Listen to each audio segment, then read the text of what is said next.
Hello, and welcome to Inside the Virtual Village, where I, Dr. Kelly Austin, help higher educators who teach online create dynamic learning communities within their courses. I am honored that you are joining me today for my topic, 5 Key Traits You Need to Thrive as a Higher Educator. The Cambridge Dictionary defines a trait as a particular characteristic that can produce a particular type of behavior. As faculty, I realize that you may have a threefold responsibility of conducting research, committing to service within and without the university, and teaching. However, for the purpose of today's post, I am only focusing on the teaching aspect of what you do and the traits that impact your effectiveness in that space. Now, I want this audio blog to be interactive, so go ahead and grab 2 sheets of paper. We are going to use the first one to identify the key traits and the second one to create an action plan based on what we learn. Now, create 5 columns on your paper to represent each attribute that I will discuss. The first trait is passionate. Yes, passion is defined as a strong liking or desire for or devotion to some activity, object, or concept. As a higher educator, you must be passionate about what you're teaching. This passion will fuel your energy in the classroom and make your teaching more effective. In fact, without passion, you may find that these other traits become suppressed. Your passion impacts whether or not you will investigate ways to make the learning experience meaningful for your students. It certainly impacts the tone and style of your communication. And believe it or not, it can also impact your perspective on your students' abilities, needs, and concerns. In other words, you affect the vibe of your classroom tremendously. Your enthusiasm has the power to influence students who may not even enjoy the subject that you're teaching in a positive way. Now, I know that there may be courses you are summoned to teach that you do not enjoy, but it is critically important that your course design and delivery do not reveal that to your students. Come on, imagine what it's like being in the presence, virtually or otherwise, of someone who does not want to be where you are, and then multiply that by 5 weeks, 8 weeks, or even 16 weeks. That would be pure torture for that person and for you. So please make sure that you have to find a way to be passionate or enthusiastic about what you're teaching. Now, I have some strategies that might help you if you struggle with this, but I'll have to save that for another post. Let's get to trait number 2, harmonious. Yes, as a higher educator, you must be harmonious. Harmonious is defined as friendly, peaceful, working well together. You see, when you are harmonious, you set yourself up to build rapport with your students. Rapport is really not about your relationship with your students as a whole, but get this, it is about how you connect with students one-on-one. It involves developing mutual trust, attentiveness, and respect. Building rapport must be intentional and strategic. It is not haphazard. Your harmonious nature comes across in whether you know more than your students' names, but you seek to understand their backgrounds and cultural experiences. It's evident in how you create a welcoming and inclusive environment that encourages your students to learn, grow, and feel supported. Do your students feel like this is your classroom, or is it our learning community? Is it a virtual village where they feel comfortable communicating, collaborating, and co-creating? Even if that village is filled to capacity, do your students feel like you see them as individuals and that you desire to build a relationship with them and that you care about them so that they also feel compelled to care about you? Trait number 3. As a higher educator, you must be adaptable. Adaptable means capable of being or becoming adapted. Let's break that down a little more. To adapt means to make fit as for a new use, often by modification.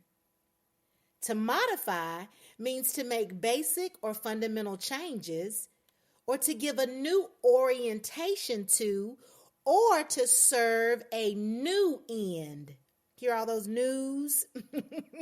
Okay, so as a higher educator teaching in this 21st century, you must be adaptable.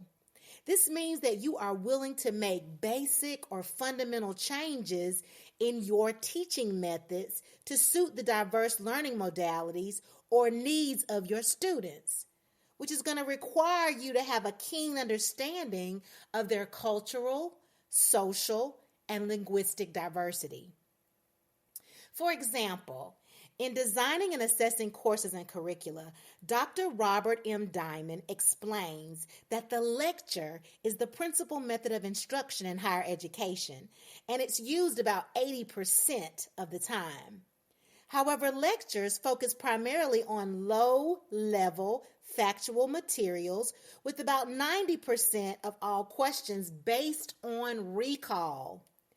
About 30% of questions asked during a lecture result in no participation from students. Listen to this. The students who benefit most from the lecture are those with stronger academic profiles and those from families of higher socioeconomic status. So think about this and think about how it applies to your demographic of students. No matter the socioeconomic level of students, through the lecture, they do not experience the challenge of using their higher order thinking skills on a regular basis.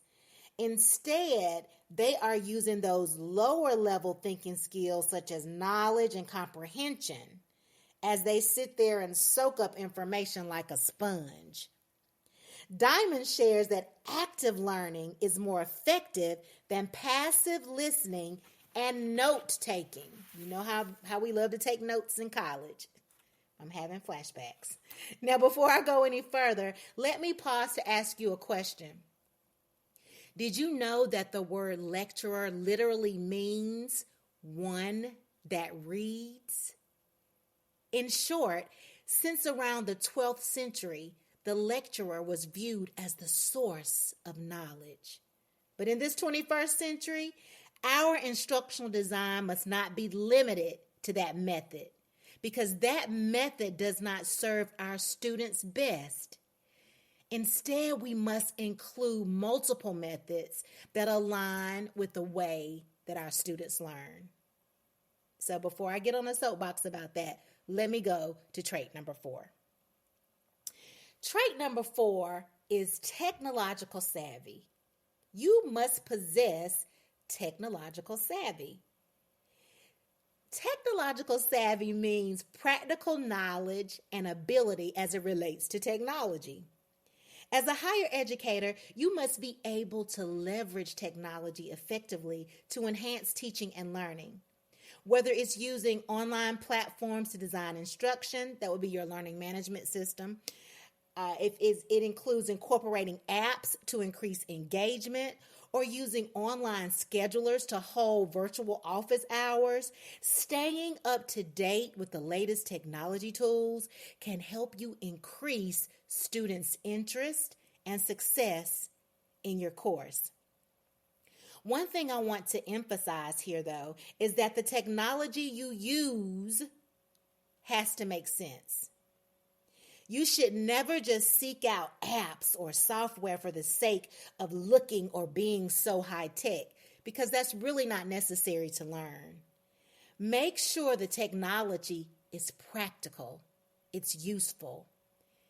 It should make learning easier or more fun, but it does not frustrate students or complicate their learning.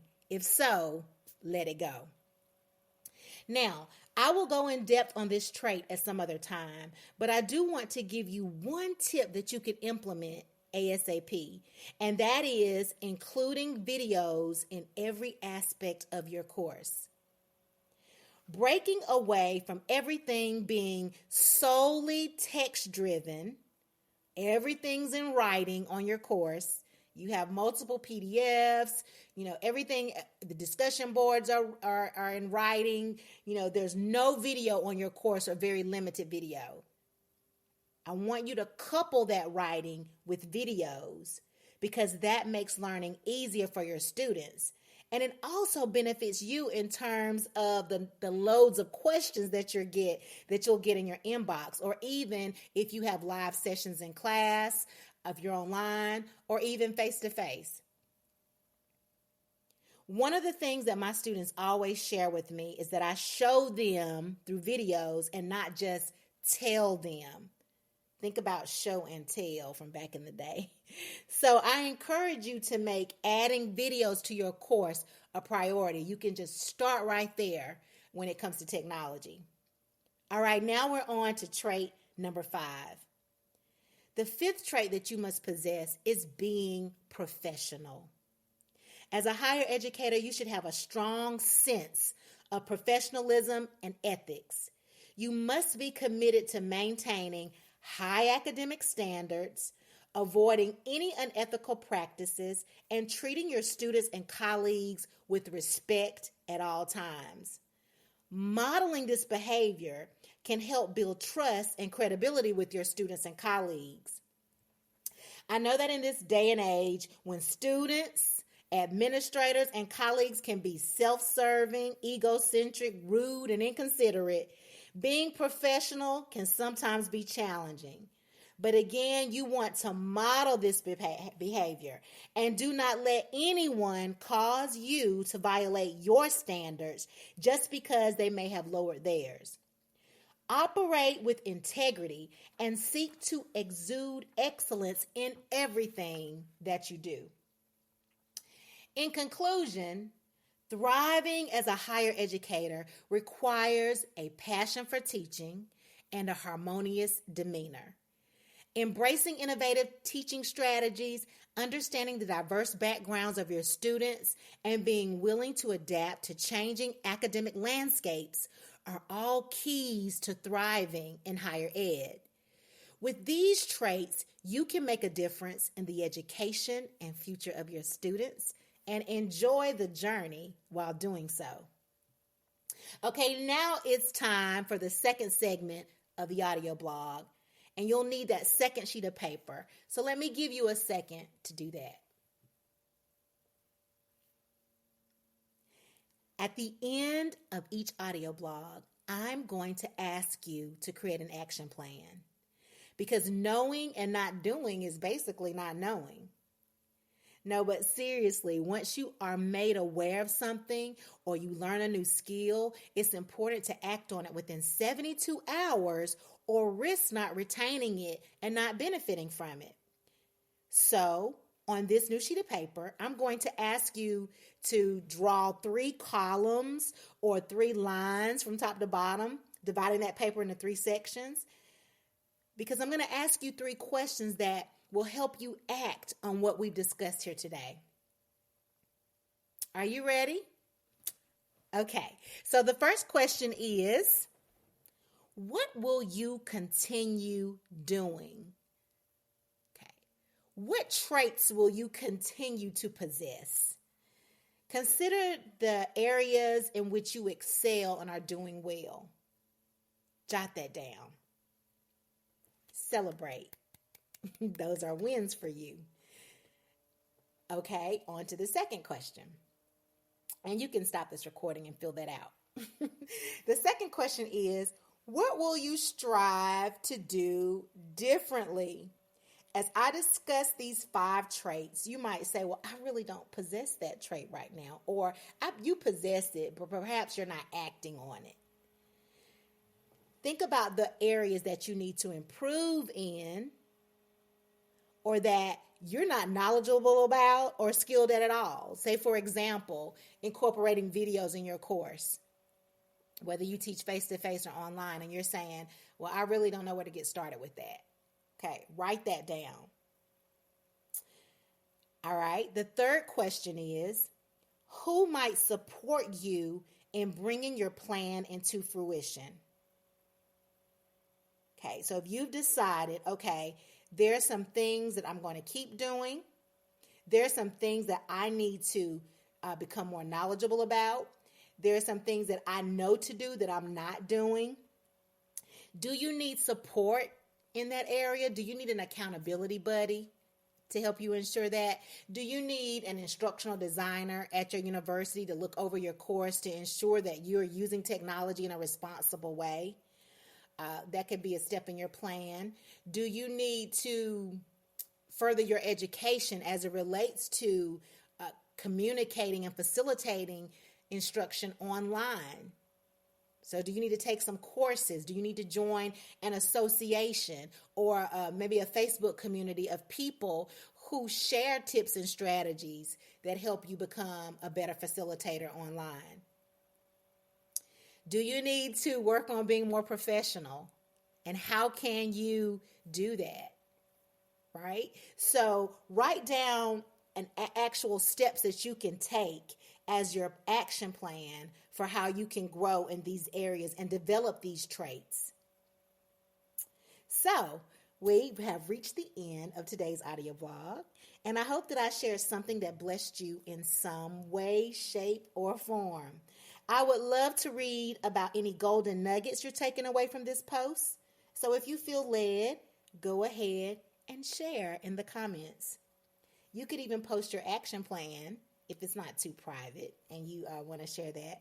Finally, if you would like to keep track of your growth and your action plans on a weekly basis, head over to bit.ly, the Wire Journal. That's bit.ly / the Wire Journal, where you can order my guided journal. It's called the Professor's Week in Review, a journal for weekly reflections on the higher ed experience. I created it just for you, my fellow higher educators, because I know how powerful reflection and planning can be in making the higher ed faculty experience, whether you're online or offline, more fulfilling. Well, until my next post, I want to thank you for joining me, and I want to encourage you to continue creating dynamic learning communities online. Bye-bye.